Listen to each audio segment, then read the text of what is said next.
కక్కటం వల్ల కూడా gas trouble double అవుతుంది తప్పదు. కాబట్టి ఈ రెండింటికి ఆ లింక్ అనేది ఉందన్నమాట. సో నోట్లో వేళ్ళేయటం అనేది తగ్గించి యాసిడ్కి మంచి మందులు వాడినట్లయితే, ఆస్తమాకి మంచి ఇన్హేలర్స్ తీసుకున్నట్లయితే రెండు కంట్రోల్లో ఉంటాయి. డాక్టర్ కాలర్ ఉన్నారు, కాల్ తీసుకుందాం. రమేష్ గారు హైదరాబాద్ నుంచి. నమస్తే అండి రమేష్ గారు. నమస్తే. హలో నమస్తే అండి, డాక్టర్ తో మాట్లాడండి. నమస్కారం అండి. ప్రాబ్లం అండి?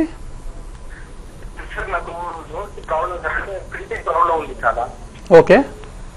అంటే ఒక రంధ్రం వేసుకుంటుంది, ఒక రంధ్రం జరుగుతుంది, ఇలా చాలా జరుగుతుంది వీటిని ఎక్కువసార్లు. అంటే ముక్కులోంచి గాలి ఆడట్లేదు అంటున్నారా? గాలి ఆడట్లేదు. తర్వాత చెప్తున్నారు కదా చెమడ వస్తుందని, చెమడ వస్తుంది నాకు. ఓకే. మెట్లెక్కితే పరిగెత్తితే బరువు పని చేస్తే ఆయాసం వస్తుందా? ఏంటండి? పరిగెత్తితే మెట్లెక్కితే వస్తుంది. అదే మీకు ఎప్పటి నుంచో ఉంది ఈ ప్రాబ్లం. తుమ్ములు, జలుబు, దగ్గు, ఆయాసం అప్పుడప్పుడు వస్తూ పోతూ ఉంటాయా? అవును సార్, అవును సార్. ఓకే. మరి ఏం మందులు వాడుతున్నారండి మీరు? నేను హాస్పిటల్కి వెళ్ళాను సార్, హోమియోపతి వాడాను. ఓకే. అంతగా తగ్గలేదు. అయితే ఒకటేనండి, ఇప్పుడు నేను మీకు చూపిస్తా ఉన్నాను వీటిల్లో. ఇగో ఊపిరితిత్తులో ముక్కులు కానివ్వండి, ఇక్కడ ఈ ఏరియా మొత్తం గనక ఇట్లా బ్లాక్ అయితే అలర్జిక్ రైనైటిస్, సైనసైటిస్, రకరకాల ప్రాబ్లమ్స్ ఉంటాయి. ఇది ఈ విధంగా ఉంటాయి. అంటే గాలి ఆడదు, ముక్కు దిబ్బడేసిపోవటం, తలనొప్పి లేవటం. సో ఎక్కడ ఫ్రీనెస్ ఉండదు ఎక్కడ కూడా. తర్వాత ఈ గొంతులో పోతే ఫ్యారింజైటిస్, లారింజైటిస్, ఎడినైటిస్, టాన్సిల్స్ ఏదో ఒకటి అంటాం, ఉబ్బుతాయి. అదే కిందికి పోతే బ్రాంకైటిస్, ఆస్తమా అంటాం. అంటే ఈ విధంగా ఉంటాయి. ఎటుబడి శ్వాసలో ఒక ఫ్రీడమ్ అనేది ఉండదు. శ్వాసలో ఏదో రకమైనటువంటి ఇబ్బంది ఉంటుంది. ఈ ఇబ్బంది ఇక్కడ ఉంటే మేజర్ గా సైనస్ లేకపోతే అలర్జిక్ రైనైటిస్ అంటాం. ఆ ఇబ్బంది గనక ఇక్కడ ఉన్నట్లయితే ఆస్తమా అంటాం. అయితే ఇది దేనివల్ల? దుమ్ము, ధూళి, పొగ, అగరబత్తీల పొగ, పర్ఫ్యూమ్స్, ఏదో ఒకటి పడకపోవడం, వాతావరణంలో మార్పు. ఇప్పుడు తుఫాన్ వస్తుంది, ఎంతో మందికి ఈ విధంగా ఉధృతమయ్యేటటువంటి అవకాశాలు ఉంటాయి. ఆ హ్యూమిడిటీ వల్ల కానివ్వండి, గాలుల వల్ల కానీ ఇట్లా మూసుకునేటటువంటి అవకాశాలు ఉంటాయి. ఈ టైంలో వాళ్ళు కరెక్ట్ మెడిసిన్స్ వాడాల్సిన అవసరం ఉంది.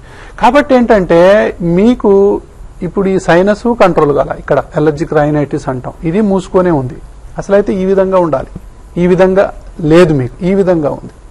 కాబట్టి ఇందులో నుంచి ఇది అలర్జిక్ ఇన్ఫ్లమేషన్ అంటాం. ఈ ఇన్ఫ్లమేషన్ వల్ల ఏమవుతుంది? మనకు మాటికి తెమడ వరటం, ఆ తెమడ దగ్గి ఎంత దగ్గినా, ఎంత తెమడ తీసినా ఇంకా వస్తూనే ఉంటది. చాలా మంది అనుకుంటారు ఏమన్నా నా ఫ్యాక్టరీ ఏమైనా ఉందా ఏంటి తెమడ ప్రొడ్యూస్ చేసేది.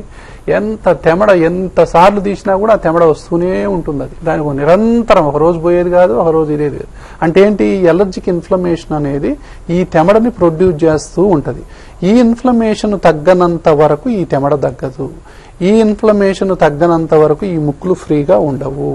ఈ ఇన్ఫ్లమేషన్ తగ్గనంత వరకు మీరు ఏ పని చేయబోయినా కూడా ఇది మీకు అడ్డం వస్తూనే ఉంటుంది. శ్వాస సరిగ్గా ఆడదు, పని చేయబోతే ఆయాసం, మెట్లెక్కబోతే ఆయాసం, సైకిల్ దొక్కబోతే ఆయాసం, ఏ పని మాట్లాడితే కూడా ఆయాసమే. కొంతమందికి స్నానం చేసినా, బట్టలు మార్చుకున్న, టాయిలెట్కి పోయినా, ఏ పని చేసినా ఆయాసం వస్తుంది. అంటే ఆ తీవ్రత అనేది ఎక్కువ ఉన్నప్పుడు అడుగేస్తే కూడా ఆయాసం వస్తుంది కొంతమందికి. సో ఈ విధంగా చేయాల్సిన మందులు ఉన్నాయి. భయపడాల్సినటువంటి అవసరం లేదు. మంచిగా సంప్రదించి మంచిగా మందులు వాడినట్లయితే రమేష్ గారికి ఎలాంటి ఇబ్బంది ఉండకూడదు, ఉండాల్సిన అవసరం కూడా లేదు. నెక్స్ట్ పాండు గారు వరంగల్ నుంచి కాల్ చేశారు. డాక్టర్ నమస్తే అండి. మేడం గుడ్ మార్నింగ్ అండి. చెప్పండి పాండు గారు, ప్రాబ్లం ఏంటో చెప్పండి. ఏం లేదు మేడం, కొద్దిగా అర్థం నాకు గ్యాస్ బాగా ఇదవుతుంది. అయితే తుమ్ములు.